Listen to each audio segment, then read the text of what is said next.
Hello friends, नमस्कार। आज हम फिर हाजिर हैं अकबर के शासनकाल का पार्ट 2 लेकर के आए हैं, जिसका पार्ट 1 हमने डाल दिया है। आप जा कर के चेक कर सकते हैं। पार्ट 2 में आज हम चर्चा करेंगे। भाई, हम पढ़ रहे थे अकबर के जो अभियान चले थे जिसमें वो विजय प्राप्त हो रही थी उसको, और कैसे उसका साम्राज्य आगे बढ़ता हुआ जा रहा है। उसी क्रम में आज हम जो युद्ध पढ़ने वाले हैं उसका नाम है हल्दी घाटी का युद्ध। ये हल्दी घाटी का युद्ध जो है ये मुगलों के लिए थोड़ा सा परेशान करेगा। और क्योंकि ये युद्ध हुआ था, ये हुआ था महाराणा प्रताप से, और 18 जून 1576 को ये युद्ध हुआ था। तो आपसे डेट पूछी जाती है, हल्दी घाटी का युद्ध कब हुआ था? 18 जून 1576 को हुआ था। किन किन के बीच हुआ था? तो भाई अकबर और महाराणा प्रताप की ओर से हुआ था। अकबर की ओर से मुगल सेना के सेनापति पहुंचे थे दो, एक का नाम था मान सिंह, एक का नाम था आसफ खां, और यहाँ महाराणा प्रताप लड़ रहे थे। महाराणा प्रताप का जो सेनापति हुआ करता था वह मुस्लिम था, और अकबर के जो सेनापति हुआ करते थे वो हिंदू थे। इस तरीके से ये एक खास बात रही है इस युद्ध की, जो हल्दी घाटी का युद्ध हुआ। एक्चुअल में बात यह थी कि महाराणा प्रताप ने कभी भी मुगलों की अधीनता स्वीकार नहीं करी, और अकबर जो है राजपूत नीति में दो ही चीजें चलाता था, या तो वैवाहिक नीति चलती थी राजपूतों से, या फिर युद्ध की नीति चलती थी, जिसमें महाराणा प्रताप के लिए एक संदेश भेजा गया था कि आप विलीन हो जाइए, अपने आप को मुगलों के अधीन कर लीजिए। महाराणा प्रताप ने साफ इनकार कर दिया था। इन्हें मनाने के लिए भारमल आए थे, भारमल के बाद मान सिंह आए थे, कई लोगों ने इन्हें बात की थी, मगर इन्होंने साफ इनकार कर दिया था, हमें मुगलों की सत्ता बिल्कुल स्वीकार नहीं है। ऐसे करके फिर इन्हें युद्ध का आह्वान कर देता अकबर, और इसके बाद 18 जून 1576 को हल्दी घाटी का युद्ध होता है। अगर हम नजर डालें महाराणा प्रताप के जीवन पर, सामान्य परिचय पर, तो देखें कि इनका पूरा नाम महाराणा प्रताप था, और ये मेवाड़ के 54वें शासक रहे हैं। मेवाड़ घराना जो 700-500 ईस्वी 5वीं ईस्वी से चले आ रहा था, वह वहां से लेकर के चले आ रहे हैं। फिर उसके बाद जन्म की बात करें तो ये 9 मई 1540 को इनका जन्म हुआ था। कुंभलगढ़ में हुआ था, कुंभलगढ़ के दुर्ग में, राजस्थान में। इनके माता और पिता की बात करें तो इनके पिता का नाम था उदय सिंह द्वितीय और माता का नाम था जयवंता बाई। और इनका वंश कौन सा था? तो वे इनका वंश था सिसोदिया राजपूत हुआ करते थे। राज्यभिषेक की बात करें तो इनका राज्यभिषेक 1572 में हुआ था, गोगुंदा में हुआ था। गोगुंदा के किले में इनका राज्यभिषेक हुआ था। इनकी अगर मृत्यु की बात करें तो ये युद्ध में नहीं इनकी मृत्यु हुई थी। इनकी मृत्यु हुई थी 1597 में, जनवरी 1597 में, जब ये अपनी नई राजधानी इन्होंने बनाई थी चावंड, वहां एक शिकार खेलने के लिए गए थे। उस शिकार में जब ये एक धनुष की प्रत्यंचा चढ़ा रहे थे तो उस प्रत्यंचा की वजह से जो है वो टूट जाती है और इन्हें अंदरूनी चोट लग जाती है। अंदरूनी चोट के बाद ये कुछ समय तक बीमार रहते हैं, उसके बाद इनका निधन हो जाता है। तो 57 वर्ष की आयु में इनका निधन हो गया था 1597 में। इस तरीके से महाराणा प्रताप की मृत्यु हो गई थी। स्थान और स्मारक की बात करें तो उनकी मृत्यु चावंड में हुई थी, और उनका अंतिम संस्कार चावंड के पास बांडोली गांव में किया गया था, जहां आज भी 8 खंभों वाली उनकी छतरी बनी हुई है, स्मारक बना हुआ। इनका जो युद्ध हुआ था हल्दी घाटी का युद्ध, इसे हल्दी घाटी का युद्ध इसलिए कहा जाता है क्योंकि ये इन दो पहाड़ों के बीच हुआ था, जो पूरी तरीके से हल्दी नुमा होती थी। ये पहाड़ियां जो हैं ये हल्दी की तरह दिखती हैं, इसलिए इस घाटी को हल्दी घाटी कहा जाता था। इसी सकरी घाटी में इनका युद्ध हुआ था। पहले दूसरे दिन तक जो है महाराणा प्रताप की सेना हावी हो गई थी मुगलों पर, लेकिन अंत में मुगलों के पास बहुत अच्छी तकनीक होने की वजह से उन्होंने महाराणा प्रताप की सेना को पराजित कर दिया था। जिसके बाद महाराणा प्रताप कुछ समय के लिए निर्वासित हो गए थे, वे वापस मेवाड़ अपने साम्राज्य में नहीं पहुंच पाए थे। इन्होंने कई बार इसके बाद संघर्ष किया है। संघर्ष में इन्होंने कई दिन बाहर रहकर बिताए हैं। इनके साथ इनके सेनापति हुआ करता था जिसका नाम था भामा शाह। भामा शाह एक दिलदार व्यक्ति हुआ करता था। जब इन्हें सेना की जरूरत थी और सेना के लिए धन देने की जरूरत थी और धन इनके पास नहीं था, तो भामा शाह ने जितना भी अपने सेनापति कार्यकाल में जुटाया था वह सभी का सभी इन्हें दान दे दिया था कि आप इससे पूर्ति करिए। और इससे पूरे 12 साल 13 साल तक का खर्चा निकल आया था। 13 वर्ष तक पूरी सेना को इन्होंने रख लिया था। इतना खर्चा था वो, इतना भामा शाह ने दे दिया था। इन्होंने भीलों के साथ सहायता प्राप्त की है, तो भील जनजाति इन्हीं के साथ रहा करती थी। इन्होंने जंगलों में रहकर घास की रोटियां तक खाई हैं, और इस तरीके से इन्होंने छापामार युद्ध भी किए हैं। कई तरीके से मुगल सेना को परास्त तो किया है, संघर्ष भी किया है, लेकिन अंततः मुगलों के हाथ नहीं आए थे ये, और आगे चलकर अपनी राजधानी परिवर्तन करके चावंड पहुंच गए थे। चलिए, इस तरीके से ये युद्ध हुआ था। अगला फिर अकबर का जो युद्ध है वह काबुल विजय हुई। काबुल विजय में 1581 में मिर्जा हकीम, जो अकबर का सोतेला भाई हुआ करता था, उसे भेज दिया गया था और उसने मुगलों को विजय दिलाई थी। अब यहाँ बख्तुनिशा बेगम को काबुल का सूबेदार बनाया गया था भाई। इस तरीके से काबुल जो अफगानिस्तान है यहाँ तक अकबर का साम्राज्य पहुंच चुका था। इसके बाद अकबर दक्षिण की ओर बढ़ेगा, तो दक्षिण की ओर जो विजय है अहमदनगर का अभियान, ये 1600 ईस्वी में उसने शुरू किया था। यहाँ उसे युद्ध लड़ना पड़ा था चांद बीबी से। चांद बीबी के विरुद्ध उसने जब युद्ध लड़ा था तो चांद बीबी ने इसका कड़ा विरोध किया था। ये भी एक बहुत ही ताकतवर महिला हुआ करती थी, उस समय संघर्षवान महिला हुआ करती थी चांद बीबी। इन्होंने भी मुगल सेना को कई समय तक परास्त किया। उसके बाद फिर यह बहुत ज्यादा समय तक नहीं लड़ पाई और अहमदनगर भी हाथ से चला गया था। इस तरीके से अकबर के हाथों में अहमदनगर की चाबियां भी आ गई थी। आगे बात करते हैं भाई अकबर की अंतिम विजय कौन सी थी। तो अकबर की अंतिम विजय थी असीरगढ़ का युद्ध। ये 1601 ईस्वी में जीता था और ये क्वेश्चन हमेशा पूछा जाता है कि अकबर का अंतिम सैन्य अभियान कौन सा था, अकबर की अंतिम विजय कौन सी थी। तो भाई असीरगढ़ की युद्ध जो है वो उसका अंतिम विजय रही थी। ये असीरगढ़ कहाँ है? ये असीरगढ़ जो है वो बुरहानपुर का एक किला हुआ करता था। बुरहानपुर मध्य प्रदेश में स्थित है और वहीं पर यह किला हुआ करता था असीरगढ़। इसी को जीतना चाह रहा था हर हाल में अकबर, क्योंकि इसे दक्षिण का प्रवेश द्वार भी कहा जाता था। अब आपसे क्वेश्चन बनता है कि दक्षिण का प्रवेश द्वार किसे कहा जाता है? तो दक्षिण का प्रवेश द्वार इसी को कहा जाता था, असीरगढ़ के किले को प्रवेश द्वार।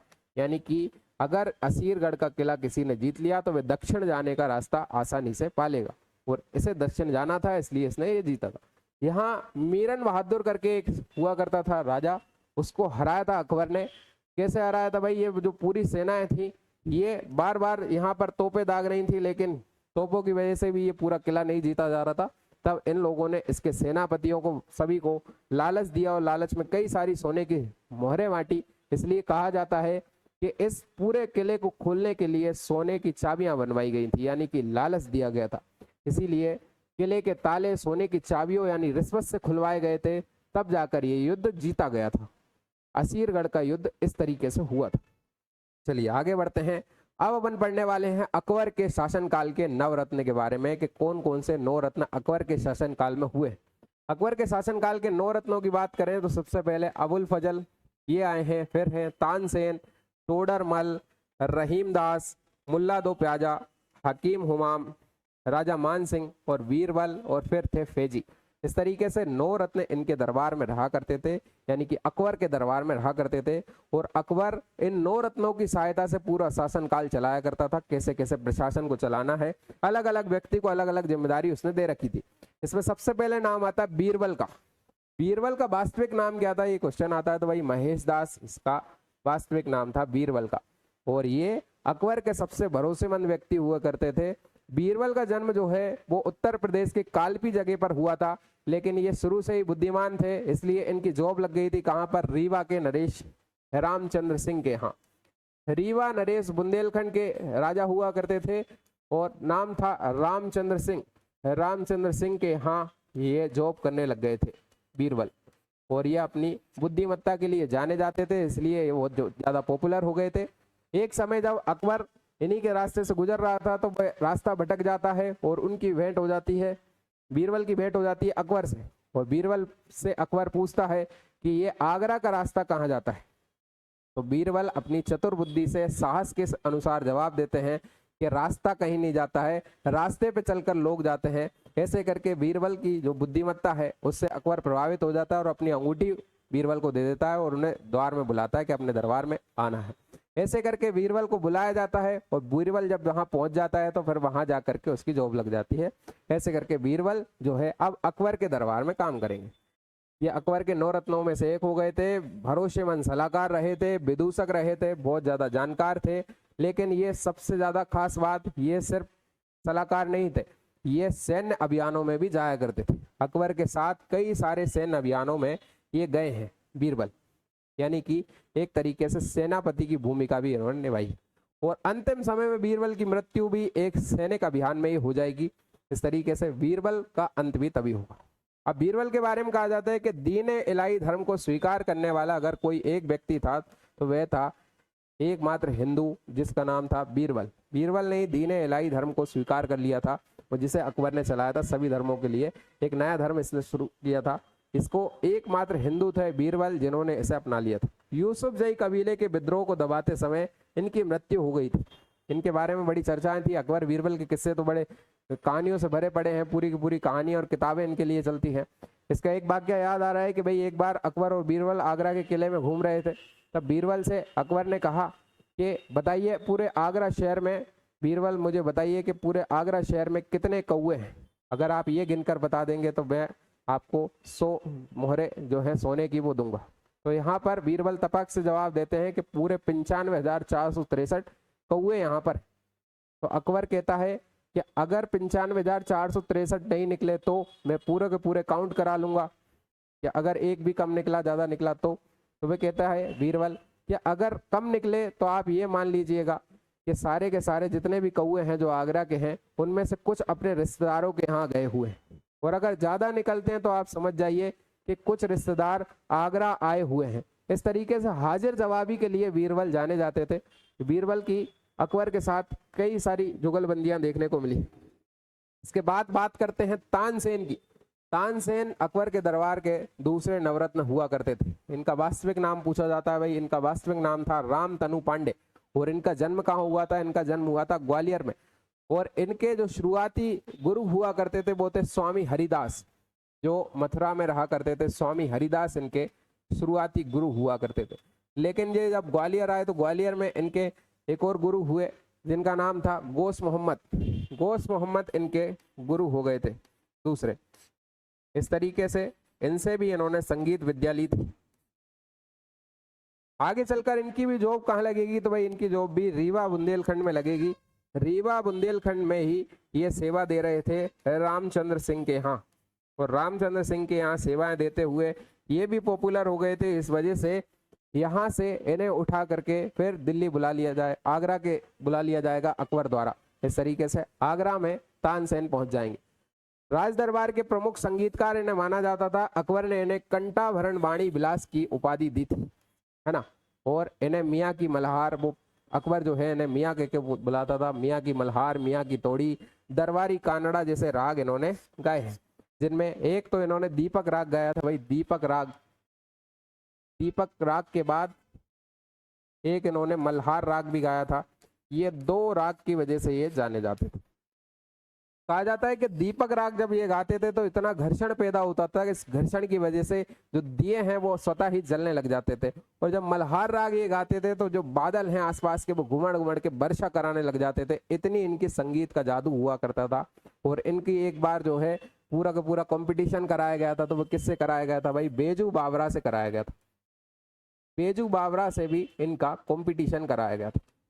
बेजू बावरा इनसे बड़े संगीतज्ञ हुआ करते थे। और वे कहाँ रहा करते थे? तो भाई वे चंदेरी में रहा करते थे। कभी भी मुगल दरबार में नहीं आए, ना ही उन्होंने जॉब की। बेजू बावरा से जब इनका कंपटीशन कराया गया तो वहां तानसेन हार गए थे, बेजू बावरा जीत गया था। इस तरीके से बेजू बावरा की अगर समाधि पूछी जाती है तो वो मध्य प्रदेश के चंदेरी में स्थित है। और फिर तानसेन का जो मकबरा है वह कहाँ है? तो तानसेन का मकबरा ग्वालियर में स्थित है। ये आपको याद रखना है, तानसेन का मकबरा ग्वालियर में। लेकिन तानसेन की मृत्यु आगरा में हो गई थी, उसके बाद इन्हें ग्वालियर में ही दफनाया गया था और इनका मकबरा बनाया गया है। तो तानसेन का मकबरा कहाँ है? ग्वालियर में, जो ग्वालियर का सबसे बड़ा मकबरा, यानी मध्य प्रदेश का सबसे बड़े मकबरों में उसकी गिनती होती है तानसेन का मकबरा। इसी के साथ इनके गुरु गोश मोहम्मद का मकबरा भी ग्वालियर में स्थित है। ये दोनों के मकबरे पास पास में स्थित है। तानसेन का इस तरीके से जाना जाता है मध्य प्रदेश में। तानसेन एक समारोह भी होता है ग्वालियर में। इसके बाद आते हैं राजा टोडरमल। राजा टोडरमल जो हैं वे अकबर के नवरत्नों में से एक थे और वित्त मंत्री के पद पर रहा करते थे। एक्चुअल में राजा टोडरमल का कार्यकाल यहाँ से शुरू होता है शेरशाह सूरी के कार्यकाल से। शेरशाह सूरी के यहाँ भी ये काम करते थे। जैसे ही शेरशाह सूरी का कार्यकाल खत्म हो जाता है उसके बाद ये हुमायूं के यहाँ आते हैं। हुमायूं इन्हें जॉब पर रख लेता है। आगे चलकर अकबर के दरबार में आ जाते हैं और राजा टोडरमल को अकबर अपने 9 रत्नों में से एक रखता है। इस तरीके से 1580 में इन्होंने भू राजस्व व्यवस्था शुरू की थी। और भू राजस्व व्यवस्था में इन्होंने सबसे अच्छी व्यवस्था शुरू की थी जिसका नाम है देसाला बंदोबस्त। देसाला बंदोबस्त से क्वेश्चन आता है कि देसाला बंदोबस्त प्रथा किसने शुरू की थी? राजा टोडरमल ने शुरू की थी। और ये देसाला बंदोबस्त प्रथा में क्या था कि भाई 10 साल का एक एवरेज निकाला जाता था कि 10 साल में कितनी खेती हुई है। उस 10 साल के एवरेज का 1/3 हिस्सा जो है वो हर साल वसूला जाता था। इस तरीके से लगान लिया जाता था। इसमें जो भूमि की माप थी इससे पहले गजे सिकंदरी से मापी जाती थी, लेकिन यहाँ राजा टोडरमल उसे चेंज कर देते हैं और जरीब से भूमि की नाप कराते हैं। जरीब क्या होती थी? लोहे की सांकड़ हुआ करती थी, जो एक पूरी की पूरी जंजीर है, उससे भूमि की पैमाइश कराई जाती थी।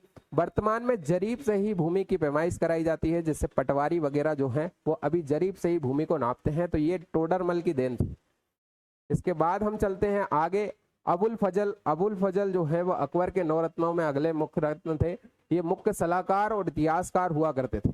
इनका द्वारा क्या क्या लिखा गया है भाई? एक अकबरनामा लिखा गया है। अकबरनामा के बाद आईने अकबरी भी अबुल फजल ने ही लिखी थी। अबुल फजल की खासियत यह रही है कि इसने पंचतंत्र का फारसी अनुवाद किया है। पंचतंत्र का फारसी अनुवाद अनवर सुहेली नाम से किया है, जो कई बार एग्जाम में पूछा गया। क्योंकि पंचतंत्र किसने लिखा था? तो भाई विष्णु शर्मा ने लिखा था। विष्णु शर्मा ने गुप्त काल में पंचतंत्र लिखा था, जिसकी कहानियां कई बार कई राजाओं ने, कई शासकों ने, कई मुस्लिम राजाओं ने अपने अपने हिसाब से अनुवाद कराई हैं, जिसमें अकबर भी इसमें अनुवाद करा रहा है। अकबर ने अनुवाद कराया पंचतंत्र का फारसी में, जिसका नाम रखा गया अनवर सुहेली। कई बार एग्जाम में पूछा गया है अनवर सुहेली किसका रूपांतरण है? तो भाई पंचतंत्र का रूपांतरण है। 1602 में जहांगीर के कहने पर वीर सिंह बुंदेला ने इनकी हत्या कर दी थी। एक्चुअल में जहांगीर ने इनकी हत्या करवा दी थी अबुल फजल की, क्योंकि जहांगीर इनसे चिढ़ता था, क्योंकि ये अबुल फजल जो हैं वो अकबर के काफी निकट थे और वह जिस समय जहांगीर विद्रोह कर रहा था उस समय जहांगीर को अच्छा नहीं मानते थे, इसलिए बुराई भलाई कर देते थे। इसी वजह से वीर सिंह बुंदेला को इनकी सुपारी दे दी गई और अबुल फजल की हत्या कर दी थी वीर सिंह बुंदेला ने। ये आपको याद रखना है। चलिए आगे बढ़ते हैं। फिर है फेजी अबुल फजल के बड़े भाई हुआ करते थे और ये राजकवि और शिक्षा विभाग के प्रमुख हुआ करते थे। एक्चुअल में ये क्या काम करते थे? तो ये अकबर के जितने बेटे थे उन सभी को पढ़ाने का काम करते थे। एक शिक्षक हुआ करते थे। तो भास्कराचार्य का जो गणित की प्रसिद्ध पुस्तक थी लीलावती, इनका फारसी अनुवाद इन्होंने किया, फेजी ने। ये इसका काम था। इसके बाद जो है अकबर के 9 रत्नों में राजा मान सिंह जो है वे अगले नवरत्न बनते हैं। और राजा मान सिंह जो है अकबर के मुख्य सेनापति हुआ करते थे, मुख्य मनसबदार। सबसे बड़े मनसबदारों में इनकी गिनती होती थी। इनका मनसब जो है वो 7000 हुआ करता था। 7000 का मनसब इन्हें प्राप्त। और ये कौन थे? तो ये आमेर का राजा भारमल जो थे उनके पोते हुआ करते थे। उनके पिता का नाम था भगवान दास। और अगर रियल में इन्हें देखा जाए तो जो जोधाबाई थी, जोधाबाई के भतीजे हुआ करते थे। जोधाबाई इनकी बुआ हुआ करती थी। 1576 में हल्दी घाटी के युद्ध में इन्होंने ही मुगल सेना का नेतृत्व किया था। महाराणा प्रताप के खिलाफ लड़े हुए युद्ध में इन्होंने शामिल हुए थे। राजा मान सिंह जो है ये मुख्य जो सेनापति हुआ करते थे पूरे मुगल सेना के। इसके बाद आते हैं अब्दुल रहीम खाने खाना। अब्दुल रहीम खाने खाना ये वही व्यक्ति है जो बैरम खां, आपको मैंने पढ़ाया था, बैरम खां खानी बाबा उसी का लड़का हुआ करता था अब्दुल रहीम खाने खाना। और सलीमा बेगम का बेटा था ये। सलीमा बेगम से आगे चलकर अकबर ने शादी कर ली थी और अपने पुत्र के स्वरूप में इसे मान लिया गया था अब्दुल रहीम खाने खाना को। अब्दुल रहीम खाने खाना एक महान कवि और एक सेनापति था और अकबर के संरक्षक बैरम खान का बेटा हुआ करता था। इन्होंने बाबर की आत्मकथा बाबरनामा का जो है फारसी में अनुवाद किया है। इसके अलावा हिंदी साहित्य में रहीम के दोहे जो हम पढ़ते हैं वे रहीम के दोहे इन्हीं के हैं। कृष्ण भक्ति में बहुत ज़्यादा डूब गए थे, इसलिए कृष्ण भक्ति में अब्दुल रहीम खाने खाना का जो रहीम के दोहे कई बार देखने को मिलते हैं। चलिए आगे बढ़ते हैं। इसके बाद आते हैं मुल्ला दो प्याजा। मुल्ला दो प्याजा जो थे ये अकबर के सलाहकार हुआ करते थे और ये अपनी बुद्धिमानी और वाक्पटुता के लिए जाने जाते थे। और इनका कंपटीशन जो हुआ करता था वो बीरबल से हुआ करता था, क्योंकि ये बीरबल से चिढ़ते थे, क्योंकि ये बीरबल से खुद को महान बताते थे। इस तरीके से इनका नाम मुल्ला दो प्याजा ऐसे पड़ा कि इन्हें खाने में प्याज बहुत ज्यादा पसंद था, इसलिए 2 प्याज को हर बार डलवाते थे, तो यही इसका नाम दे दिया गया था मुल्ला दो प्याजा का अकबर ने। यहाँ से इनका नाम मुल्ला दो प्याजा पड़ा था। फिर आते हैं अंतिम फकीर अजीउद्दीन। फकीर अजीउद्दीन जो है ये पद धार्मिक मामलों के सलाहकार हुआ करते थे। एक्चुअल में ये सूफी संत हुआ करते थे, एक फकीर हुआ करते थे। आगे चलकर इनको फकीर अजीउद्दीन को अकबर के 9 रत्नों में एक स्थान दिया गया था और धार्मिक नीतियों की सलाह ये दिया करते थे। इस तरीके से आज हमने पूरे के पूरे 9 रत्न कंप्लीट किए हैं। आगे बढ़ते हैं। इसके बाद अकबर की प्रशासनिक व्यवस्था देखते हैं कि अकबर किस तरीके से प्रशासन चलाता है। अकबर की प्रशासनिक व्यवस्था में हम देखते हैं मनसबदारी प्रथा। मनसबदारी सिस्टम जो है वो अकबर ने शुरू किया था। ये मनसबदारी प्रथा सबसे ज्यादा पूछी जाती है, किसने शुरू की थी? तो भाई अकबर ने शुरू की थी 1577 में। और ये कहाँ से प्रेरित थी, ये क्वेश्चन भी पूछा जाता है कि कहाँ से प्रेरित थी। तो भाई मंगोलों की दशमलव प्रणाली से ये प्रेरित थी। मंगोलों ने इससे पहले दशमलव प्रणाली शुरू की थी, उसी दशमलव प्रणाली का ही एक नया रूप लेकर के आया था अकबर, और इसमें मनसबदारी प्रथा उसने शुरू की थी। इसमें इसने दो रैंक बनाई थी, एक थी जात और दूसरा था सवार। ये दो पद इसने बना रखे थे। जात एक्चुअल में क्या हुआ करता था, रैंक हुआ करती थी कि किस सैनिक किस सेनापति को कौन सी रैंक दी जाएगी, ये जात कहलाती थी। और ये 10 से लेकर के 5000 तक हुआ करती थी, ये रैंक बढ़ती थी। इसके अलावा सवार की बात करें तो एक व्यक्ति पर कितने घुड़सवार होंगे, ये सवार तय करते थे। तो इस तरीके से मनसबदारी सिस्टम में दो तरीके के पद दिए जाते थे, एक तो जात और एक सवार। जात का मतलब उसे कितना वेतन दिया जाएगा, उसकी रैंक तय करती थी, और उसके पास कितने अंडर में घुड़सवार होंगे, ये उसका सवार तय करता था। इस तरीके से ये मनसबदारी सिस्टम शुरू किया गया था। आगे चलकर जहांगीर और शाहजहां के शासनकाल में जो है जहांगीर इसे 2 अस्पा सिंह अस्पा में बदल देगा। आगे बढ़ते हैं फिर देसाला बंदोबस्त। देसाला बंदोबस्त में बता चुका हूं, राजा टोडरमल ने बहुत अच्छी नीति अपनाई थी 1580 में। जो वित्त मंत्री हुआ करते थे, भू राजस्व व्यवस्था लेकर के आए थे, वो देसाला बंदोबस्त की शुरुआत उन्होंने की थी। इसमें हर 10 साल का पूरा एक एवरेज निकाला जाता था कि 10 साल में कितनी कृषि हुई है, उसका 1/3 हिस्सा जो है वो हर साल वसूला जाता था। इस तरीके से ये शुरू की गई थी। भूमि की पैमाइश के लिए जरीब की भी काम किया गया था, जरीब से भूमि को नपाया जाता था। साम्राज्य के विभाजन की बात करें तो अकबर के साम्राज्य में पूरा जो प्रशासन है वो 15 सूबों यानी 15 प्रांतों में बटा हुआ था। और फिर प्रांत काय में बटे हुए थे। सरकार प्रांतों को सरकार, सूबों को सरकार कहा जाता था, सॉरी। और सरकार में परगने हुआ करते थे, परगनों को तहसील कहा जाता था, परगनों को फिर ग्राम में बांटा गया था। इस तरीके से ये पूरा का पूरा क्रम चला आ रहा था। तो आपको ये याद रखना है कि अकबर के शासनकाल में 15 सूबे हुआ करते थे। सूबों को सरकार में, और सरकार को परगनों में, और परगनों को ग्रामों में बांटा गया था। अब हम पढ़ रहे हैं अकबर की धार्मिक नीति, या अकबर ने कौन कौन सी नीतियां और कौन कौन से प्रथाओं पर रोक लगाई थी उसके बारे में। यहाँ से भी सीधे क्वेश्चन आते हैं। अकबर की अगर बात करें कि धार्मिक नीति की, तो उसने सुले कुल की नीति अपनाई थी, इसमें सभी धर्मों को मिला करके एक धर्म बना दिया था। इसकी चर्चा हम आगे करेंगे। सबसे पहले हम बात करते हैं 1562 में इसने क्या काम किया था। 1562 में अकबर ने जो है वो दास प्रथा पर रोक लगा दी थी। ये किस तरीके के दास हुआ करते थे? तो भाई अकबर जितने युद्ध जीतता था, उन युद्ध को जीतने के बाद वहां से दासी जितने भी दास हुआ करते थे उन सबको बंदी बना लिया जाता था। उनको फिर गुलामी कराई जाती थी, उनका कन्वर्जन कराया जाता था, धर्मांतरण कराया जाता था। इन सब पर रोक लगा दी थी अकबर ने 1562 में। तो यहाँ युद्ध बंदियों को दास बनाने की प्रथा पर रोक लगाने का काम किया है अकबर ने। इसके बाद पूछा जाता है 1563 में क्या किया। तो भाई 1563 में उसने हिंदुओं पर लगने वाले तीर्थ यात्रा कर की समाप्ति कर दी थी। एक्चुअल में बात यह थी कि ये गया था मथुरा। मथुरा में ये जब शिकार खेल रहा था तब इसे पता चला कि मथुरा में आने वाले जितने भी शरणार्थी या धर्मार्थी थे, वे सभी के सभी लोग अपने ही इष्ट देव को दर्शन करने के लिए कुछ टैक्स दिया करते थे। तो इसने कहा कि ईश्वर को देखने के या दर्शन करने के क्या टैक्स लेना। ऐसे करके इसने तीर्थ यात्रा को खत्म कर दिया था, तीर्थ यात्रा के कर को खत्म कर दिया था 1563 में। इसके बाद आगे बढ़ते हैं 1564 में। 1564 में इसने एक और बड़ा फैसला लिया, जिससे कई सारे भाव इसके देखने को मिलते हैं कि एक सहिष्णु शासक था। इसने गैर मुस्लिमों से लिया जाने वाला जजिया कर जो है उसे समाप्त कर दिया था। तो जजिया कर को खत्म करने वाला ये सुल्तान बना था अकबर। 1564 में इसने जजिया कर को खत्म कर दिया था। यहाँ से कई सारे हिंदुओं ने इसको समर्थन देना शुरू कर दिया था कि ये हमारे लिए भी हितैषी है, और यहीं से इसको सहिष्णु शासक के रूप में जाना जाने लगा था। यानी ये विरोधी खेमे को भी दिल जीतने लग गया था। आगे चल के 1575 में हम देखते हैं कि फतेहपुर सीकरी में इसने एक इबादत खाना बनवाया था। तो आपसे पूछा जाता है इबादत खाने की शुरुआत कब की थी। तो भाई 1575 में की थी, फतेहपुर सीकरी में की थी। ये एक तरीके का प्रार्थना गृह हुआ करता था। यहाँ शुरुआत में सिर्फ मुस्लिम हुआ करते थे, मुस्लिम उलेमा यहाँ पर आया करते थे। लेकिन जब बात नहीं बनी, उनमें झगड़ा होने लगा, आपसी सामंजस्य नहीं बैठा, तो इसने 1578 में इसे सभी धर्मों के लिए खोल दिया गया था, जिसमें हिंदू भी आ सकते थे, जैन भी आ सकते थे, पारसी भी आ सकते थे, ईसाई भी आ सकते थे। ऐसे करके जो फतेहपुर सीकरी में बना हुआ इबादत खाना था, वह 1575 में बना था, वह 1578 में सभी के लिए खोल दिया गया था। क्वेश्चन पूछा जाता है 1578 में इसे सभी के लिए खोल दिया गया था, ये इबादत खाना था। अब क्या हुआ, 1579 में उसने मजहर की घोषणा कर दी। मजहर की घोषणा उसे इसलिए करना पड़ी कि जब उसने ये सभी धर्मों के लिए खोला तो सभी विद्वान जो हैं अपने अपने इष्टदेव को लेकर के अपने आप को बड़ा बताने लगे थे। यहाँ पर जैसे ही विवाद की स्थिति उत्पन्न होती थी तो इसने मजहर की घोषणा कर दी और कहा कि धार्मिक मामलों में जो भी विवाद होंगे उसका सर्वोच्च निर्णायक अगर कोई होगा तो वह अकबर होगा। इस तरीके से अकबर ने खुद के मजहर की घोषणा कर दी थी 1579।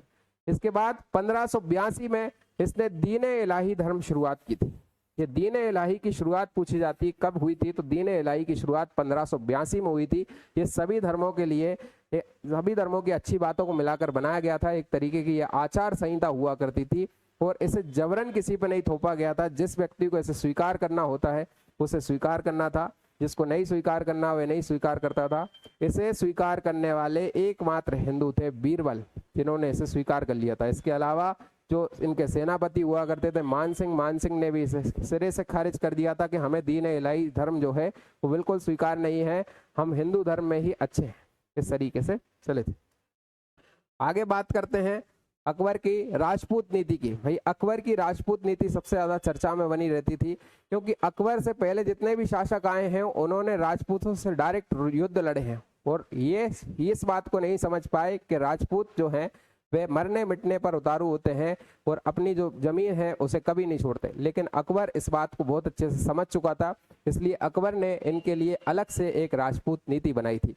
और यहाँ पर अकबर ने दो तरीके से चीजें चलाई हैं। पहला, उसने राजपूतों से वैवाहिक संबंध स्थापित किए, जिसमें वैवाहिक संबंध स्थापित करने से उनसे मित्रता हो जाया करती थी।